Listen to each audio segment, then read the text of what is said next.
Kawan-kawan yang dikasihi oleh Allah sekalian, Nabi Ismail alaihissalam adalah anak kepada Nabi Ibrahim alaihissalam dan Siti Hajar.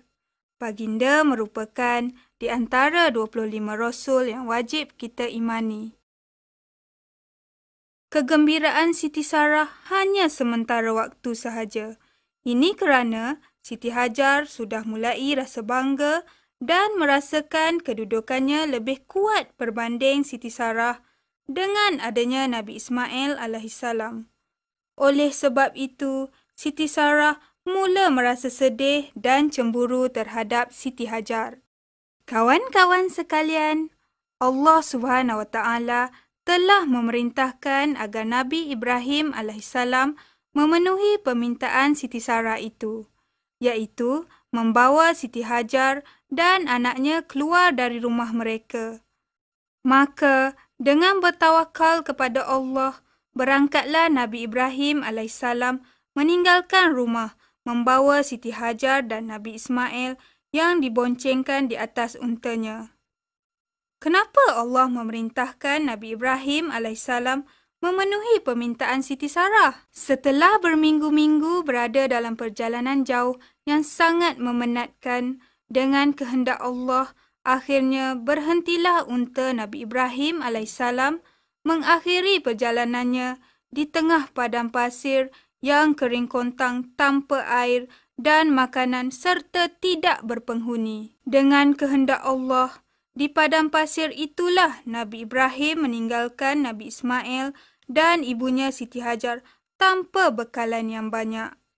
Alangkah sedih dan cemasnya Siti Hajar ketika ditinggalkan oleh Nabi Ibrahim alaihissalam seorang diri bersama anaknya yang masih menyusu itu. Siti Hajar berlari mengejar Nabi Ibrahim alaihissalam.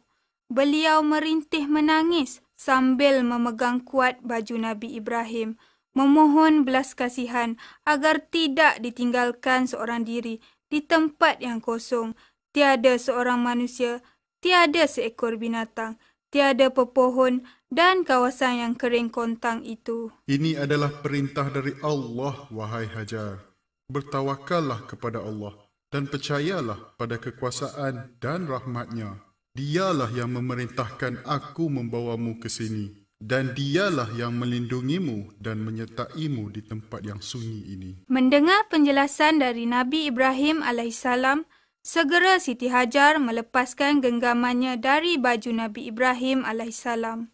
Lalu Nabi Ibrahim alaihissalam terus berlalu meninggalkan mereka di lembah itu. Apabila baginda sampai di tempat yang tidak dapat dilihat oleh Siti Hajar, baginda berdoa ke hadrat Allah Subhanahu Wa Taala sambil memandang ke arah tempat yang baginda tinggalkan isteri dan anak-anaknya, seperti dalam firman Allah dalam surah Ibrahim ayat 37 yang bermaksud, Wahai Tuhan kami, sesungguhnya aku telah menempatkan sebahagian keturunanku di lembah yang tidak ada tanaman berhampiran rumahmu, yakni Baitullah yang dihormati. Wahai Tuhan kami, yakni yang demikian itu agar mereka mendirikan solat, maka jadikanlah hati sebahagian manusia cenderung kepada mereka dan berikanlah kepada mereka rezeki berupa buah-buahan. Mudah-mudahan mereka bersyukur. Kenapa Allah memerintahkan Nabi Ibrahim alaihissalam meninggalkan Siti Sarah dan Nabi Ismail yang masih kecil itu di padang pasir yang tiada penghuni? Ini kerana di tempat mereka tinggal itu akan menjadi tempat yang paling berkat dan menjadi tumpuan masyarakat Islam di seluruh dunia.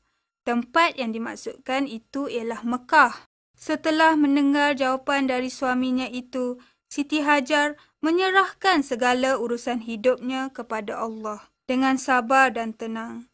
Dalam keseorangan itu, beliau menyusui anaknya, dimakannya dari bekalan dan minuman yang ditinggalkan oleh suaminya. Siti Hajar yang dalam kebingungan telah berulang-alik sebanyak 7 kali dari Bukit Safa ke Bukit Marwah untuk mendapatkan air. Akhirnya, Siti Hajar terduduk kepenatan, termenung dan hampir putus asa, tidak tahu apa yang harus dilakukannya. Dengan izin Allah, tiba-tiba Siti Hajar ternampak setumpuk pasir yang basah di hujung kaki Nabi Ismail alaihissalam.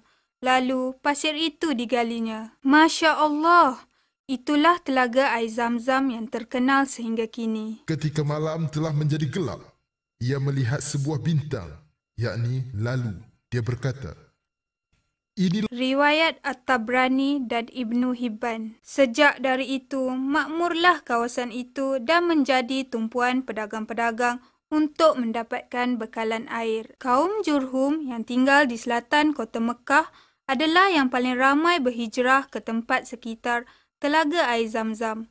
Mereka membangunkan perkampungan baru dan menjadi jiran yang baik dan ramah bagi Siti Hajar dan anaknya Nabi Ismail alaihissalam. Kerinduan Nabi Ismail alaihissalam terhadap ayahnya juga semakin tidak tertahan lagi. Ini kerana semenjak ditinggalkan di situ, baginda dan ibunya tidak pernah berjumpa dengan ayahnya. Baginda sentiasa berdoa agar dipertemukan dengan ayahnya. Dengan izin Allah, pada suatu hari, Nabi Ibrahim alaihissalam menuju ke tempat di mana isteri dan anaknya ditinggalkannya dahulu untuk berjumpa dengan mereka. Tiba di sana, baginda sangat terkejut melihat tempat yang dahulunya sunyi telah menjadi tumpuan orang ramai berkumpul dan menetap di situ. Tempat itu juga telah diberi nama Bakkah atau disebut sebagai Mekah sekarang ini. Manakala anak dan isterinya pula dikenali sebagai penguasa sumber air yang bernama Telaga Zam-Zam. Nabi Ibrahim alaihissalam mendapat perintah dari Allah melalui mimpinya bahawa baginda harus menyembelih puteranya iaitu Nabi Ismail alaihissalam. Oleh kerana mimpi seorang Nabi adalah salah satu cara turunnya wahyu dari Allah, maka perintah yang diterima oleh Nabi Ibrahim dalam mimpi itu mestilah dilaksanakan. Kawan-kawan sekalian, kenapa Allah Subhanahu Wa Taala memerintahkan kepada Nabi Ibrahim alaihissalam menyembelih anaknya Nabi Ismail alaihissalam? Sebenarnya Allah Maha Pengasih. Allah tidak kejam. Tujuan Allah berbuat demikian adalah untuk menguji sejauh mana ketaatan Nabi Ibrahim alaihissalam sama ada baginda lebih sayangkan anaknya ataupun Allah. Selepas menerima wahyu Allah, Nabi Ibrahim alaihissalam bersegera menunaikan ketaatan kepada Allah. Baginda menemui anaknya Nabi Ismail alaihissalam untuk membincangkan hal tersebut supaya Nabi Ismail alaihissalam merasa tenang dan tidak merasa dipaksa. Nabi Ibrahim alaihissalam bertanya seperti di dalam surah As-Safat ayat 102. Anakku, aku bermimpi menyembelih dirimu. Cuba renungkan, bagaimana pendapatmu? Tanpa berfikir panjang, Nabi Ismail menyambut perintah itu dengan sukacita. Seperti dalam surah As-Safat ayat 102. Ayah, lakukanlah apa yang diperintahkan oleh Allah kepadamu. InsyaAllah, engkau akan mendapati aku termasuk orang-orang yang sabar. Selepas perbincangan itu, maka berangkatlah kedua-dua anak beranak itu. Nabi Ismail alaihissalam dan Nabi Ibrahim alaihissalam segera berangkat menuju ke suatu daerah yang berbukit-bukit di kaki sebuah gunung. Sekarang, ia dikenali sebagai Mina. Sebelum sampai ke tempat yang dituju itu, kedua mereka terserempak dengan seorang lelaki yang menanyakan akan maksud dan tujuan mereka berdua. Setelah Nabi Ibrahim menerangkan akan maksudnya, ialah untuk menyembelih anaknya Ismail sebagai korban kepada Allah, orang itu melarangnya dengan pelbagai alasan. Mereka kehairanan. Siapakah orang itu? Nabi Ibrahim alaihissalam dan Nabi Ismail alaihissalam mulai curiga dan merasakan orang itu adalah iblis yang menyamar sebagai manusia. Lalu mereka melempar iblis dengan batu berulang-ulang kali sampai iblis itu lari. Tempat itulah sekarang dikenali sebagai Jamratul Aqabah. Kemudian, perjalanan diteruskan lagi. Dengan jarak kira-kira 400 meter dari Jamratul Aqabah, datang pula seekor lagi iblis yang menyamar seperti manusia, melarang mereka dari melaksanakan perintah Allah. Nabi Ibrahim AS dan Nabi Ismail AS melempar lagi iblis itu dengan batu sehingga ia lari. Tempat itu pula sekarang dinamakan sebagai Jamratul Wusta. Perjalanan mereka diteruskan lagi. Tiba-tiba dari jarak kira-kira 400 meter dari Jamratul Wusta, datang pula seekor iblis lagi, menyamar seperti manusia, melarang mereka dari melaksanakan perintah Allah. Tanpa berfikir panjang, mereka melempar iblis itu dengan batu sehingga ia lari dan tempat itu pula dikenali dengan Jamratul Ula. Seperti yang kita ketahui, pada setiap tahun, pada musim haji, amalan melontar batu di ketiga-tiga jamrah seperti yang dilakukan oleh Nabi Ibrahim AS dan Nabi Ismail AS tadi telah menjadi rukun dalam menyempurnakan ibadat haji.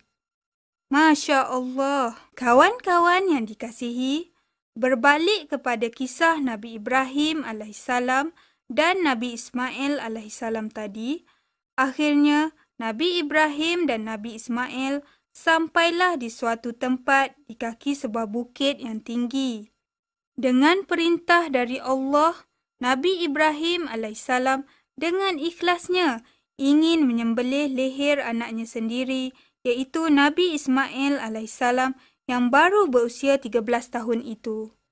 Kini, kedua-dua mereka telah bersedia untuk melaksanakan perintah Allah.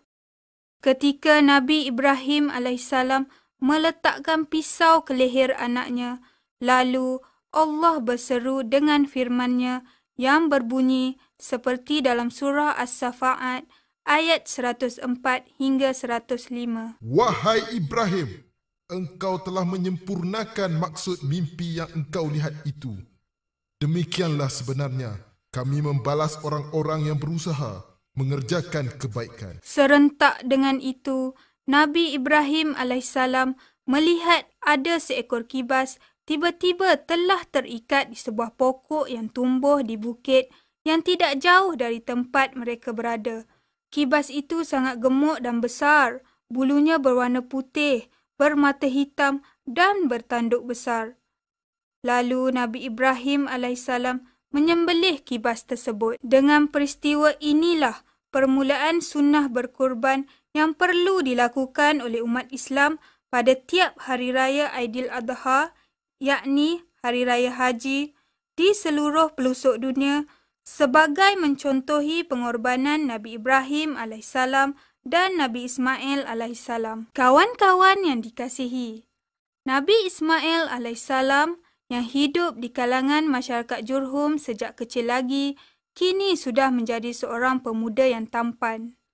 Masyarakat Jurhum benar-benar kagum melihat perkembangan Nabi Ismail yang memiliki banyak kelebihan. Di antaranya ialah baginda sangat fasih dalam berbahasa Arab dan ada ulama mengatakan Nabi Ismail AS adalah orang pertama yang berbicara menggunakan bahasa Arab secara jelas. Ketika itu usianya baru 14 tahun. Kawan-kawan yang dikasihi, pada suatu ketika Allah Subhanahu Wa Taala telah memerintahkan Nabi Ibrahim AS membangunkan sebuah rumah iaitu Kaabah yang berdekatan dengan telaga Zamzam. Apa itu Kaabah? Kenapa Kaabah mesti dibina? Dalam bahasa Arab, Kaabah bermakna sebuah tempat tinggi yang dihormati dan penuh kebesaran. Setelah Kaabah hampir selesai, ternyata mereka memerlukan sebuah batu lagi. Akhirnya Nabi Ismail AS mendapatkan satu batu yang agak luar biasa. Batu itu berwarna hitam berkilat. Kerana terlalu gembira, Nabi Ismail AS dan Nabi Ibrahim AS mencium batu hitam itu sambil mengusung berjalan mengelilingi Kaabah. Selesai sahaja mereka mengelilingi Kaabah, mereka meletakkan batu hitam itu di satu sudut di sisi Kaabah. Batu tersebut ialah Hajarul Aswad. Apa itu batu Hajarul Aswad? Hajarul Aswad ialah sepotong batu yang berasal dari syurga. Warna asalnya adalah lebih putih daripada susu. Dikatakan ia menjadi hitam kerana luruhnya dosa manusia yang mengucupnya. Wahai Tuhan kami, terimalah amalan kami. Sesungguhnya Engkau maha mendengar, lagi maha mengetahui. Ya Tuhan kami, jadikanlah kami berdua orang yang tunduk dan patuh kepada Engkau. Dan jadikanlah di antara anak cucu kami umat yang tunduk dan patuh kepada Engkau. Dan tunjukkanlah kepada kami cara-cara dan tempat-tempat ibadat haji kami. Dan terimalah taubat kami. Sesungguhnya Engkaulah yang maha penerima taubat, lagi maha penyayang. Setelah pembinaan Kaabah selesai sepenuhnya, maka Allah mengajarkan kepada Nabi Ibrahim AS dan Nabi Ismail AS cara-cara melakukan ibadat haji. Kemudian, ibadat haji itu diajarkan pula kepada semua Nabi dan Rasul yang datang selepas mereka, sampai kepada Nabi dan Rasul yang terakhir, iaitu Nabi Muhammad SAW. Pengajaran dari kisah Nabi Ismail AS ialah yang pertama, walaupun ditinggalkan seorang diri dengan anak yang masih menyusu, Siti Hajar yakin akan janji-janji Allah yang tidak mensia-siakan diri dan anaknya Nabi Ismail AS. Dan yang pasti janji-janji Allah itu memang benar apabila tempat yang pada asalnya kering kontang dan tanpa berpenghuni itu akhirnya menjadi tempat yang subur dan makmur. Itulah Mekah, tempat yang penuh berkat. Yang kedua, Nabi Ismail AS menjadi contoh dan teladan yang baik sebagai seorang hamba yang sangat patuh kepada perintah Allah dan sebagai seorang anak yang soleh dan taat kepada orang tuanya. Yang ketiga, di dalam Al-Quran yang terdapat beberapa ayat yang memberi pujian kepada Nabi Ismail AS, Allah telah menyifatkan bahawa Nabi Ismail AS ini adalah seorang yang teramat sabar, sopan santun, dapat dipegang janjinya, kuat dalam menjaga kewajiban solat dan menyebarkan perintah mendirikan solat kepada keluarganya agar mereka terselamat dari siksaan Allah. Yang keempat, air Zam-Zam mempunyai keistimewaan dan keberkatan. Ia boleh menyembuhkan penyakit, menghilangkan dahaga serta mengenyangkan perut yang lapar. Keistimewaan dan keberkatan itu disebut dalam sepotong hadis Nabi yang bermaksud dari Ibnu Abbas radhiyallahu anhu, katanya Rasulullah SAW bersabda, Ketika malam telah menjadi gelap, ia melihat sebuah bintang, yakni lalu dia berkata, inilah